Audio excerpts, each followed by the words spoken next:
You know me, I keep my promises. So we recently reacted to one of the videos by Simon Whistler where he was discussing and talking about myths about medieval weapons and armor, and the video was terrible, this one here, full of misinformation, and it was a mess. But maybe this other video is gonna be good.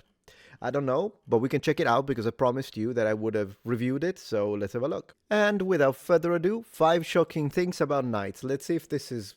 maybe this one is good. Ask the average person what a knight was, and chances are you'll get a response with all the cliches. Armor, chivalry, serving a lord, and perhaps some mention of tournaments. But what if we told you that knights were also brutal soldiers trained from childhood to kill, and some spent as much time violently feuding with one another as they did actually serving a kingdom? Well, all of the above is true, at least to some extent. As always, the reality of history is far more complicated than has been taught by popular media, and what a knight was and how that knight behaved varied greatly depending on the era of the medieval period that we're talking about. So, and post-medieval, in fact, if you look at the French gendarmes, which are already kind of early modern, but they are basically knights in full plate armor. They look awesome, by the way. I have a dedicated video. So, what was a real knight? Please. Were they all really bound by codes of chivalry? Were they truly committed to fighting for truth and justice in an age of violence and barbarism? Let's take a look. Let's go. Chapter 1.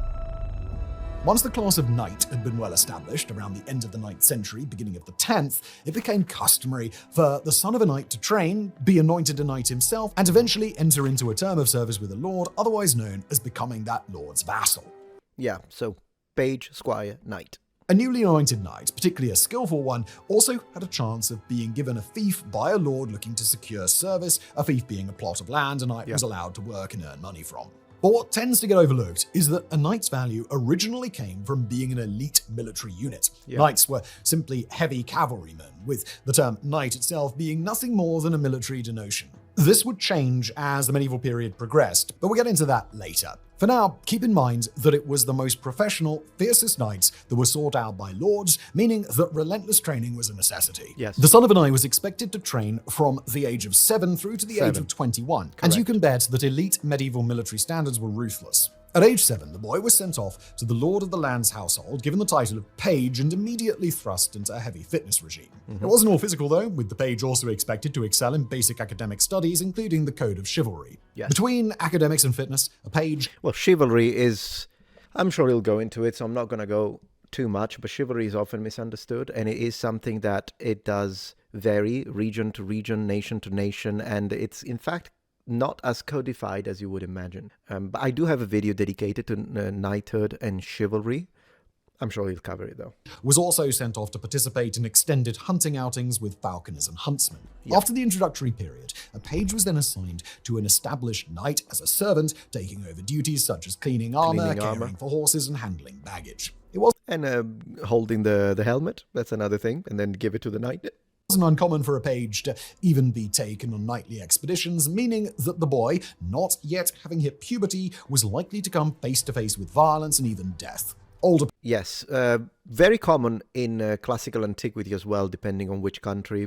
Sparta being an example of that. Older pages would start receiving training with weapons, get general tutelage on combat and warfare, and eventually graduate from page to squire at the age of 14. A new squire was, first and foremost, given his own sword and armor in a religious ceremony, after which the real training could start, namely the notoriously difficult 7 points of agilities. The 7 agilities were a physical training regime designed to truly chisel a boy into a versatile athlete, involving the mastering of activities like fencing, wrestling, long jumping, bow shooting, climbing, swimming, riding, and even dancing. Isn't it? So far, so good, I'll have to say. The previous video was pretty bad. This video, much better. So, as we always say when it comes to Simon Whistler, I'm literally praising his scriptwriter or attacking his scriptwriter. At the end of the day, he just reads the script.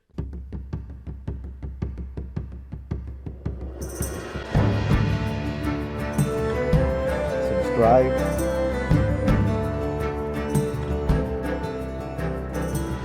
This doesn't sound overwhelming enough. Keep in mind that all of the above had to be done while wearing full armor. At some point during all of this, a squire would also have to be desensitized to violence in accordance with his future job.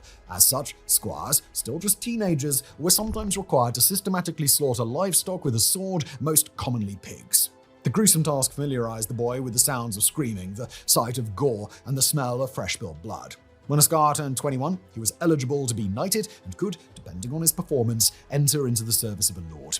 The goal always was to be awarded a fief, but only a few of the squires ever caught the attention of particularly wealthy lords. Knighting usually happened on Easter or Christmas, and in an elaborate ceremony, the squire swore an oath to a lord who would in turn touch a sword to each of the squire's shoulders.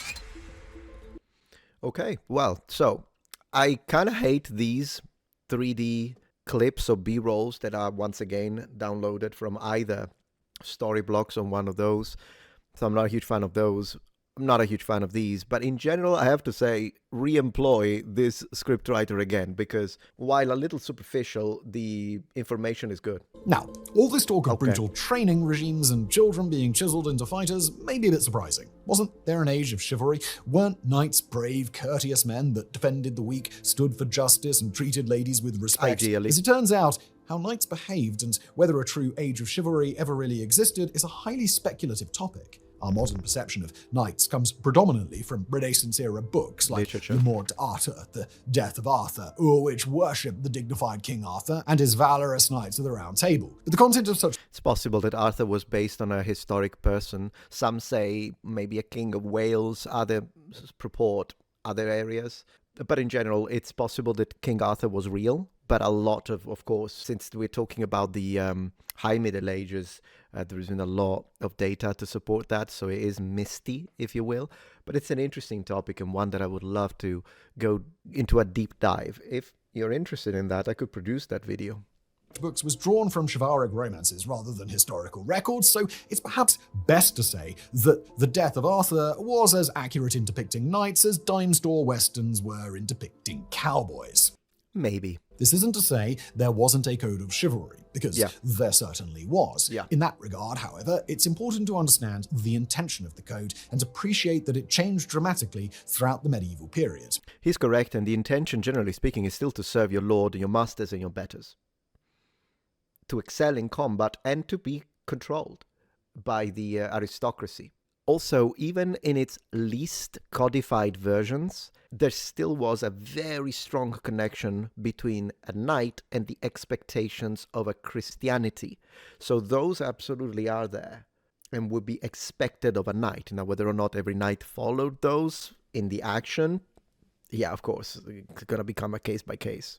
Going way back, the words chivalry and cavalry have a very close relationship. Chivalry comes from the Old French term chevalier, which roughly translates to horse soldier.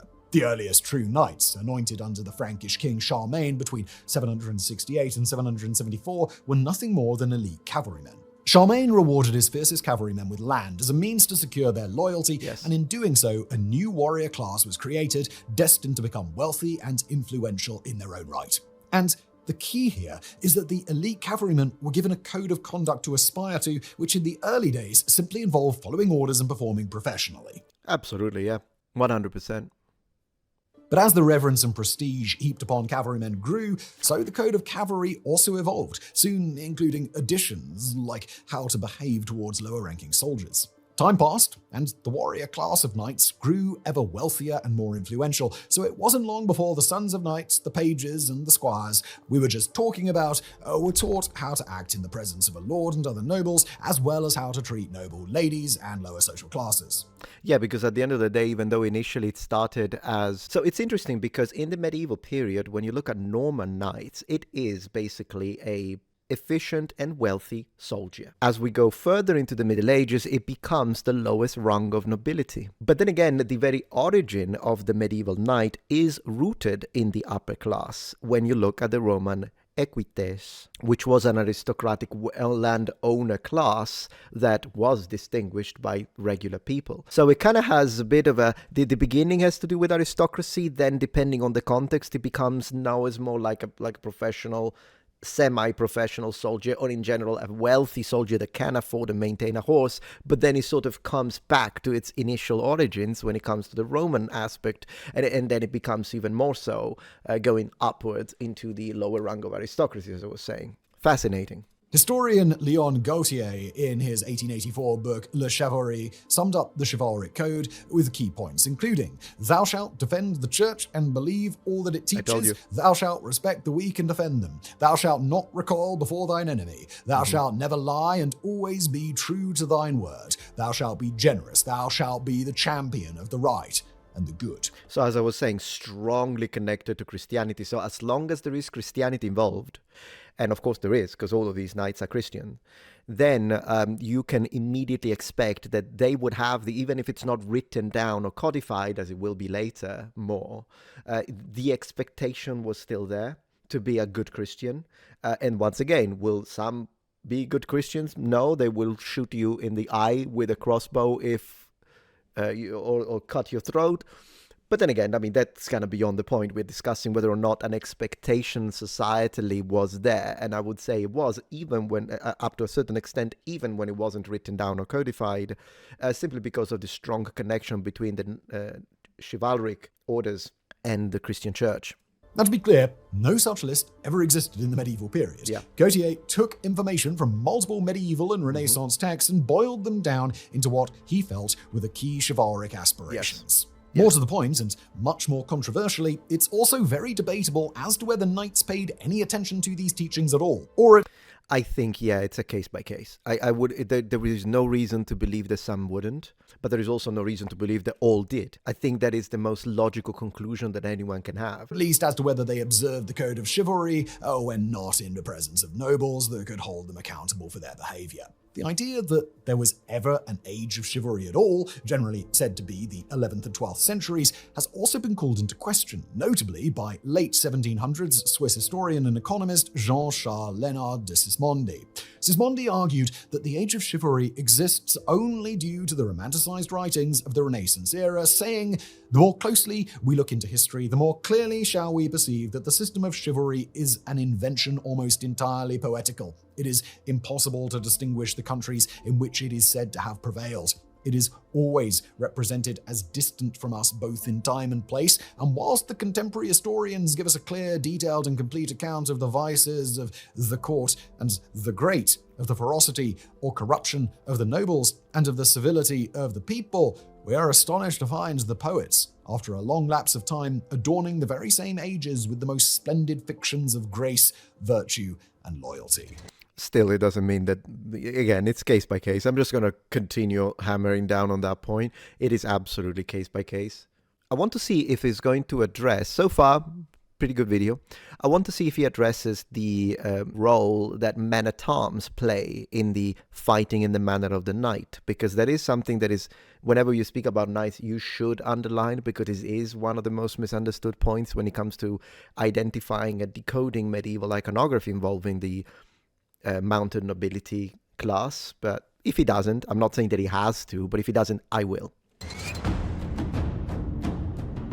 You're probably familiar with the legendary tourneys, or tournaments, that were regularly held throughout much of the medieval period. Tourneys were, as is often depicted in the movies, highly popular, potentially very lucrative spectator sports that pitted knight against knight. The events included free-for-all battles where the last knight standing won, or most famously, the jousting duels that saw men flung from their horses. Losing knights were saw men flung from their horses. I'm going to be a little pedantic on this one, since so far I've been singing his praises for once. I mean, usually I'm very critical, but as you see, I'm fair. So if the video is good, I'll say it. The idea of knights being flung off their horses, so they hit each other and one or two falls, it's a misunderstanding of how jousting rules in the medieval period worked, in the sense that in reality, it did happen sometimes, but it was not what you were trying to do to score points. In fact, it would be on the rarer end, that because usually knights were very secure on their horses, as they should be. Your objective as a jouster is to break your lance on your opponent. That's how you score points. That's it. You don't need to dismount them. You don't need to hit them so hard that they fall off the horse.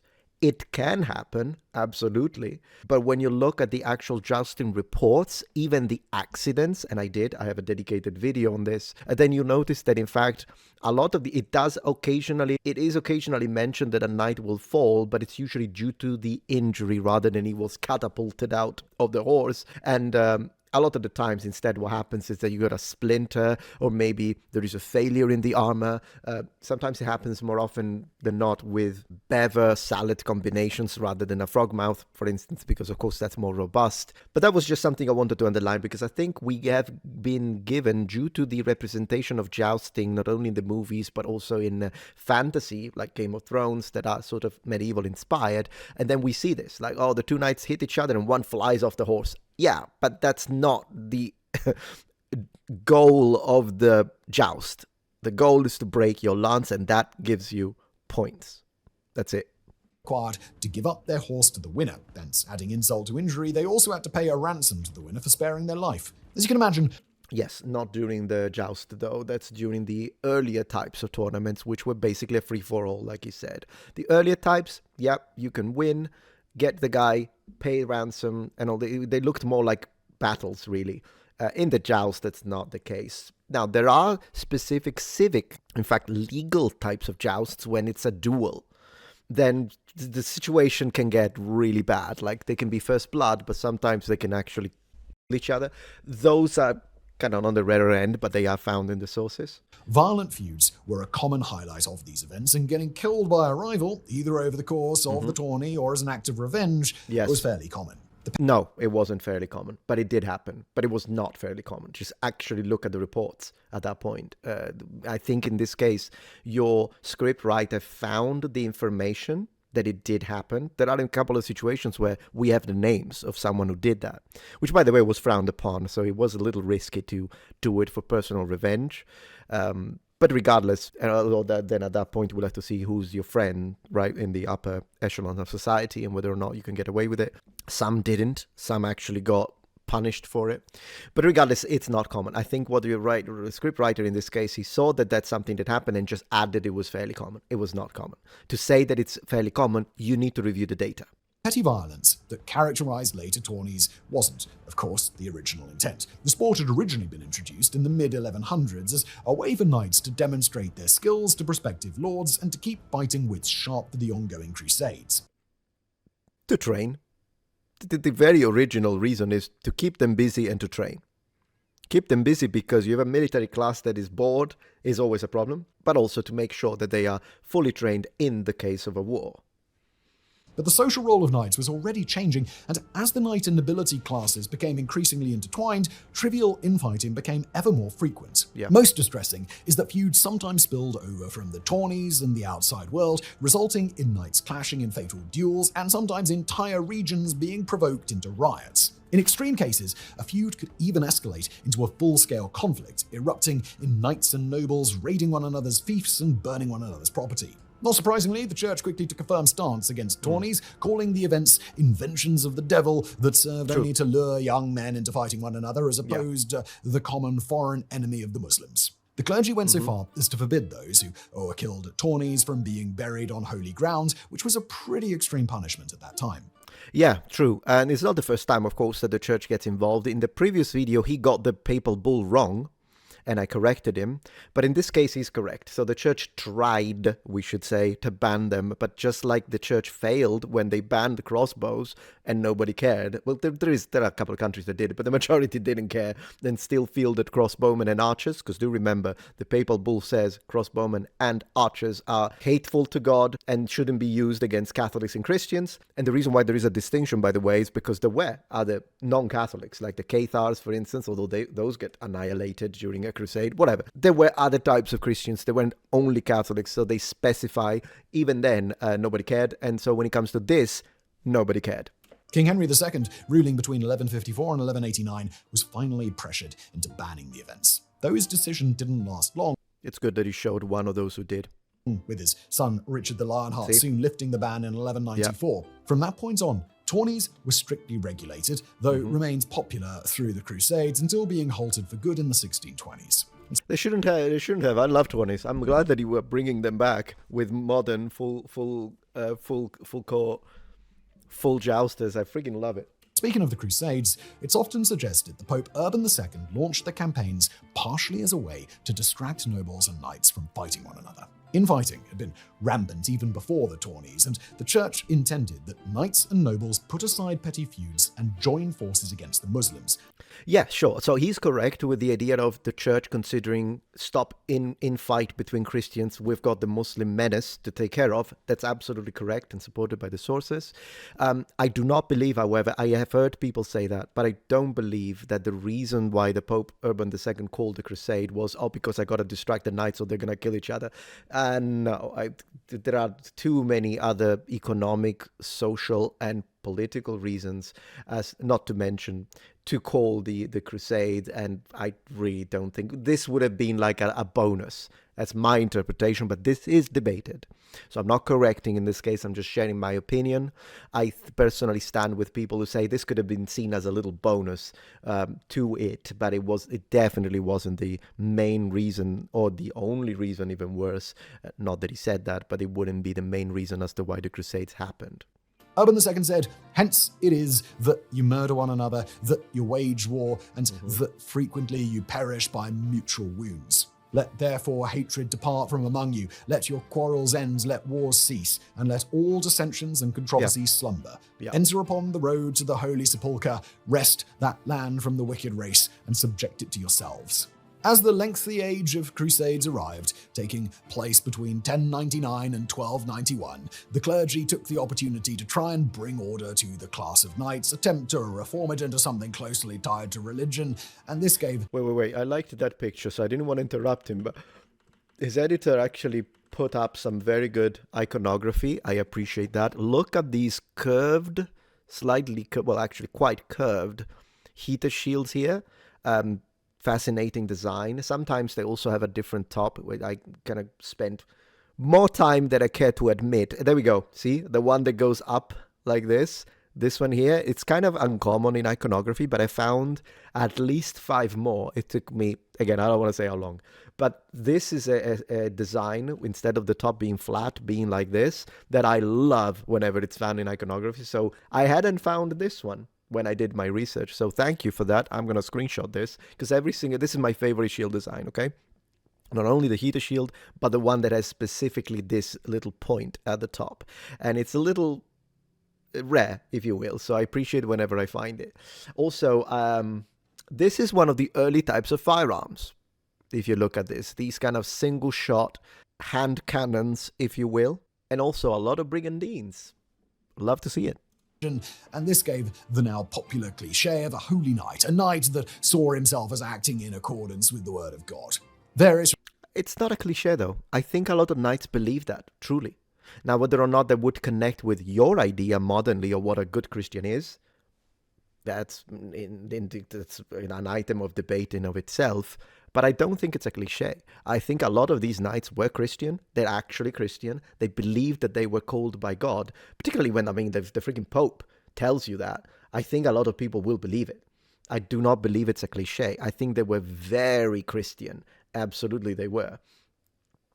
Chivalric orders were born, all directly under the church, and the code of chivalry became strongly associated with Christian ideals. Of course. Some of the first chivalric orders included the Knights Hospitalitors, the Teutonic Knights, and the now iconic Knights Templars, yeah. With all the Knight only worked 40 days a year. Okay, so I have to say, pretty good video so far. Chapter 5, let me see. Knights coexisted with guns and possibly invented the term bulletproof. All right, so I'm going to skip chapter 4 and I want to see chapter 5 because I'm more interested in this one. He could get this one horribly wrong, or this could be really good. So let's have a look. There is a perception that the medieval era came to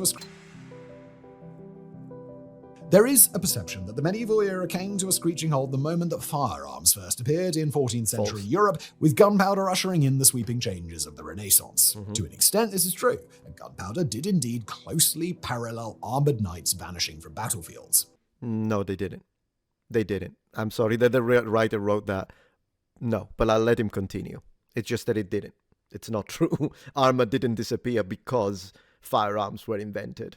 But it was a much more gradual shift than most assume, with Okay. the complicated transition allowing armored knights and firearms to exist in the same era at the same time. There is in fact even popular speculation that knights gave birth to the term bulletproof. The remaining military knights were being peppered by bullets for the first time, and after enjoying centuries of semi-protection from arrows and crossbow bolts, they now had to deal with the reality that bullets were far more dangerous than either. So, naturally, knights began to seek out reliable blacksmiths who could make armor strong enough to withstand musket balls, and contrary to popular belief, medieval armor could indeed resist early firearms. Good. Okay, good stuff. Yeah, absolutely. I appreciate that he specified, because he was saying bullets, but technically they are arquebus balls, but he did say that, so fantastic. I'm glad I waited. And also he's right. Yeah, a top quality armor was absolutely able or capable to stop arquebus fire. At least some of the time. It's said that as proof to their clients that their armor could stop a bullet, a blacksmith would fire a shot into the armor, thus providing proof. This ritual supposedly became so common that armor on display today, showing distinctive dimples, is pointed at as a leftover from a blacksmith firing a bulletproof shot into the chest plate. Either that, or it happened during a battle. This was commonly done in Japan as well. Particularly, during the Sengoku era, after the production of matchlock-type arquebuses. Some historians dispute the bulletproof story, but either way, the real point is that armored knights and firearms coexisted. See that image? This is a double-weight arquebus, the one that needs to be. I actually talked about it on my previous video. I'm glad I found an image of it. This is exactly what I was referring to when I told you that there was a double weight arquebus that needed to be placed on and held onto a stand, and this is called a musket. And I know it's not what you usually imagine when you use the word musket, but this is the first type of musket. So if it wasn't gunpowder that officially made knights obsolete, what was it that transitioned the world from medieval warfare into the next era? Well, as we've already alluded to, by the time firearms became common, traditional warrior knights barely existed. The term knight had become more an indication of social standing over the course of the 12th century, referring to a noble or landholder rather than a military unit. To try and make sense of these social changes, a distinction began to be drawn between military gregari, a non-noble cavalryman, and milits nobiles, or true knights. Okay, so the last part, no. So this distinction between, good video, but the distinction between non-knighted, not titled mounted warriors, forces, and knights is absolutely present during the entirety of the Middle Ages. And every time you look at a piece of iconography and you see, oh, those are knights in plate armor with their helmet and the lance, maybe they're knights, maybe they're not. They might very well be men-at-arms. And there is a misconception that comes from video games that a man-at-arm is always just an infantry soldier.